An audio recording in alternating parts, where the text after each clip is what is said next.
नया IBN 7 हौसला है। बांग्लादेश से सटे राज्यों में अब जमात उल मुजाहिदीन का खतरा मंडरा रहा है। जमात अल कायदा समर्थित आतंकी संगठन है। पश्चिम बंगाल के बर्दवान में 2 अक्टूबर को हुए विस्फोट के बाद आतंक के एक नए मॉड्यूल का खुलासा हुआ है। देखिए हमारी ये एक एक्सक्लूसिव रिपोर्ट। 2 अक्टूबर को बर्दवान की इन तस्वीरों ने सनसनी फैला दी।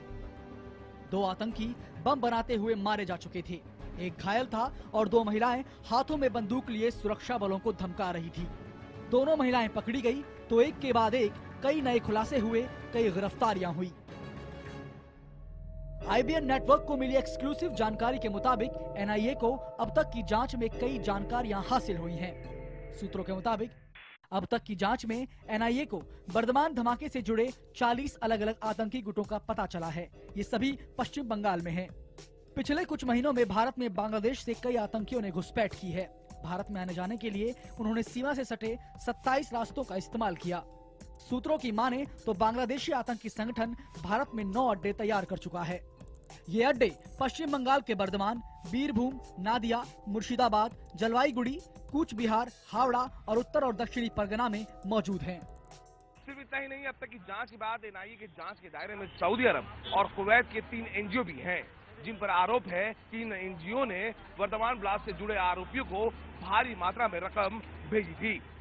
अब तक की जांच के बाद एक IG स्तर के अधिकारी को ढाका भेजा गया है ताकि वो इस पूरे जांच से जुड़ी जानकारी को बांग्लादेश के अधिकारियों से साझा कर सके और इस पूरी साजिश के तह तक पहुंच सके।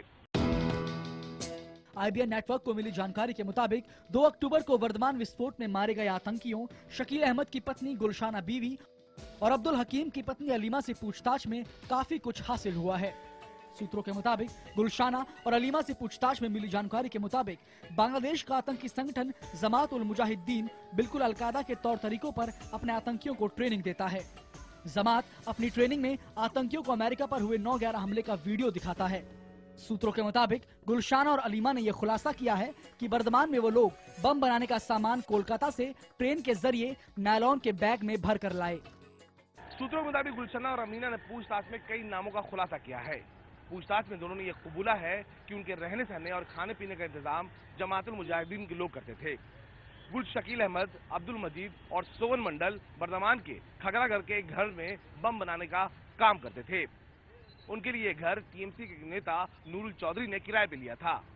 ये तीनों दिन में बर्तन बेचने का काम करते थे और रात में बम बनाने का। NIA की पूछताछ में दोनों महिलाओं ने कौसर नाम के एक शख्स का नाम लिया है। इन महिलाओं के मुताबिक जमात उल मुजाहिदीन की तरफ से कौसर ही उनसे संपर्क करता था। सूत्रों के मुताबिक इन महिलाओं ने यूसुफ नाम के एक शख्स का नाम भी जिक्र किया है, जिसने तकरीबन 150 लोगों को आतंक की ट्रेनिंग दी है, जिसमें महिलाएं भी शामिल हैं। बर्दवान में विस्फोट के आरोपी स्थानीय पुलिस और खुफिया एजेंसियों की एक बड़ी चूक पर भी सवालिया निशान खड़े कर रहे हैं। पूछताछ में खुलासा हुआ है कि ये लोग 2007 में ही अवैध तरीके से भारत में घुसपैठ कर चुके थे। साफ है, स्थानीय खुफिया एजेंसियों और पुलिस ने कभी भी इन पर ध्यान देने की जहमत नहीं उठाई। अगर बर्दवान में बम बनाते वक्त विस्फोट ना होता तो शायद ये आज भी अपनी आतंकी गतिविधियों को बेरोक टोक अंजाम दे रहे होते। Bureau report IBN 7।